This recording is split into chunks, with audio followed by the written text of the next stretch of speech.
നമ്മുടെ നാട്ടിലെ നീതിയും നിയമവും നടപ്പിലാക്കേണ്ട പോലീസ് സ്റ്റേഷനുകൾ കൊലക്കളങ്ങളാകുന്നു എന്ന റിപ്പോർട്ടിൽ സുപ്രീം കോടതി നടത്തിയ ഒരു നിർണായക ഇടപെടലാണ് ഇന്നത്തെ സുപ്രധാനമായ ഒരു വാർത്ത.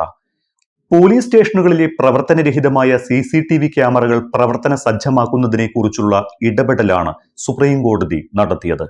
ഇതിനെതിരെ സ്വമേധയാ പൊതുതാൽപര്യ ഹർജി എടുത്തിരിക്കുകയാണ് സുപ്രീം കോടതി. കുന്നംകുളത്ത് യൂത്ത് കോൺഗ്രസ് നേതാവിന് ക്രൂരമായി മർദ്ദനമേറ്റ സംഭവത്തിന്റെ പശ്ചാത്തലത്തിൽ കൂടിയാണ് ഈ പൊതുതാൽപര്യ ഹർജിയുടെ പ്രാധാന്യത്തെ വിലയിരുത്തേണ്ടത്. 5 വർഷം മുൻപുള്ള സുപ്രീം കോടതിയുടെ ഒരു വിധിയുടെ ലംഘനത്തിന്റെ കൂടി പശ്ചാത്തലത്തിലാണ് സുപ്രീം കോടതി ഇപ്പോൾ സ്വമേധയാ കേസെടുക്കാൻ തയ്യാറായതും. 2020 ഇത് സംബന്ധിച്ച് ആദ്യമായി സുപ്രീം കോടതി ഒരു ഇടപെടൽ നടത്തുന്നത്. അന്ന് രാജ്യത്തെ പോലീസ് സ്റ്റേഷനുകളിൽ CCTV സംവിധാനം ഏർപ്പെടുത്തണമെന്ന് സുപ്രീം കോടതി നിർദ്ദേശിച്ചു.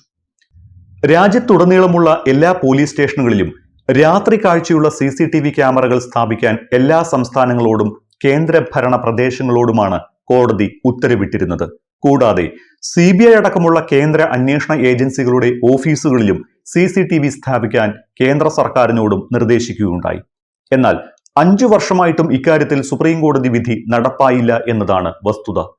ഇത് സംബന്ധിച്ച റിപ്പോർട്ടുകളുടെ കൂടി അടിസ്ഥാനത്തിലാണ് ഇപ്പോൾ സുപ്രീം കോടതി രണ്ടാമതും ഇടപെടൽ നടത്തിയതും സ്വമേധയാ കേസെടുക്കുന്ന സ്ഥിതി ഉണ്ടായതും.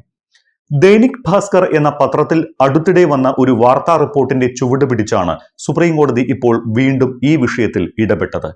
2025 പിറന്നതിന് ശേഷം മാത്രം കഴിഞ്ഞ 8 മാസത്തിനിടെ 11 പോലീസ് കസ്റ്റഡി മരണങ്ങൾ നടന്നതായാണ് ദൈനിക് ഭാസ്കറിന്റെ റിപ്പോർട്ടിൽ പറയുന്നത്. ഇതിന്റെ അടിസ്ഥാനത്തിൽ കേസ് പരിഗണനയ്ക്കെടുത്ത സുപ്രീം കോടതിയുടെ 2-അംഗ ബെഞ്ച് പോലീസ് സ്റ്റേഷനുകളിൽ CCTVയുടെ അഭാവവും പ്രവർത്തനരഹിതവും ചൂണ്ടിക്കാട്ടി സ്വമേധയാ കേസെടുക്കുകയായിരുന്നു. പോലീസ് സ്റ്റേഷനുകളിൽ പ്രവർത്തനക്ഷമമായ CCTVകളുടെ അഭാവം എന്ന തലക്കെട്ടിൽ ഒരു പൊതുതാൽപര്യ ഹർജി സ്വമേധയാ എടുക്കാൻ ഞങ്ങൾ നിർദ്ദേശിക്കുന്നു എന്നാണ് കോടതി ഉത്തരവിൽ പറഞ്ഞത്. ജസ്റ്റിസുമാരായ വിക്രംനാഥ്, സന്ദീപ് മേത്ത എന്നിവരടങ്ങിയ ബെഞ്ചാണ് കേസ് പരിഗണനയ്ക്കെടുത്തത്. കുന്നംകുളം പോലീസ് സ്റ്റേഷനിൽ യൂത്ത് കോൺഗ്രസ് നേതാവിന് അതിക്രൂരമായ മർദ്ദനമേൽക്കുകയും പോലീസ് പൂഴ്ത്തിവെച്ച ഇതിന്റെ CCTV ദൃശ്യങ്ങൾ പുറത്തുവന്ന ദിവസങ്ങളിൽ തന്നെയാണ് രാജസ്ഥാനിലെ കസ്റ്റഡി മരണങ്ങളെക്കുറിച്ചുള്ള റിപ്പോർട്ടിൽ സുപ്രീം കോടതി ഈ സുപ്രധാന ഇടപെടൽ നടത്തിയത് എന്നതും ശ്രദ്ധേയമാണ്. 2023 നടന്ന മർദ്ദനത്തിന്റെ CCTV ദൃശ്യങ്ങൾ പലകുറി ആവശ്യപ്പെട്ടിട്ടും നൽകാൻ തയ്യാറാകാതെ പൂഴ്ത്തിവെച്ചിരിക്കുകയായിരുന്നു പോലീസ്. 2 വർഷങ്ങൾക്ക് ശേഷം പുറത്തുവന്ന CCTV ദൃശ്യങ്ങളിൽ മർദ്ദനത്തിന്റെ ക്രൂരമുഖം വെളിവായിരുന്നു. പല വിധത്തിലുള്ള പ്രലോഭനങ്ങൾക്ക് വഴങ്ങാതെ സുജിത്ത് നിയമപരമായി മുന്നോട്ടു പോയതോടെയാണ് CCTV ദൃശ്യങ്ങൾ കൈമാറാൻ പോലീസ് നിർബന്ധിതരായത്. ഈ സാഹചര്യത്തിൽ പോലീസ് സ്റ്റേഷനുകളിൽ നടക്കുന്ന നീതി നിഷേധങ്ങൾക്ക് തെളിവ് ലഭിക്കാൻ സുപ്രീം കോടതിയുടെ ഇടപെടൽ സഹായകരമാകും.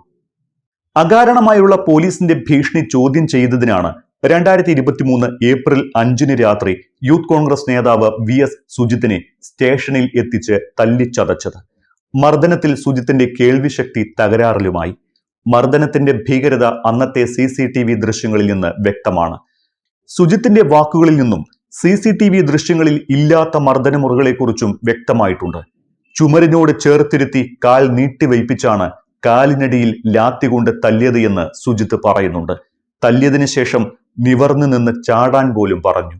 ഇങ്ങനെ 15 തവണയെങ്കിലും ചെയ്യിപ്പിച്ചുവെന്നും വെള്ളം കുടിക്കാൻ ചോദിച്ചുവെങ്കിലും തന്നില്ല എന്നും സുജിത്ത് വെളിപ്പെടുത്തുന്നു. സമാനതകളില്ലാത്ത ക്രൂരതയാണ് പോലീസ് സ്റ്റേഷനിൽ സുജിത്തിന് അനുഭവിക്കേണ്ടി വന്നത് എന്ന് അദ്ദേഹത്തിന്റെ വാക്കുകളിൽ നിന്ന് വ്യക്തം. CCTV ക്യാമറയുള്ള സ്ഥലത്ത് നടന്ന മർദ്ദനത്തിൽ 3 പോലീസുകാരാണ് ഉള്ളത്. എന്നാൽ CCTV ഇല്ലാത്ത മുറിയിൽ കൊണ്ടുപോയും മർദ്ദിച്ചു. അവിടെ 5 പേരാണ് മർദ്ദിക്കാനുണ്ടായിരുന്നത്. നിലത്തിരുത്തി കാലിനടിയിൽ മാത്രം ലാത്തി കൊണ്ട് 45 തവണ അടിച്ചിട്ടുണ്ട്. എന്തിനാണ് ഇതെല്ലാം എന്ന് ചിന്തിക്കുമ്പോഴാണ് ഇത് പോലീസാണോ കൊട്ടേഷൻ സംഘമാണോ എന്ന തോന്നലുണ്ടാകുക. കാരണമില്ലാതെ ആളുകളെ ഭീഷണിപ്പെടുത്തുന്നത് ചോദ്യം ചെയ്തു എന്നതായിരുന്നു സുജിത്ത് ചെയ്ത ആ മഹാപാതകം.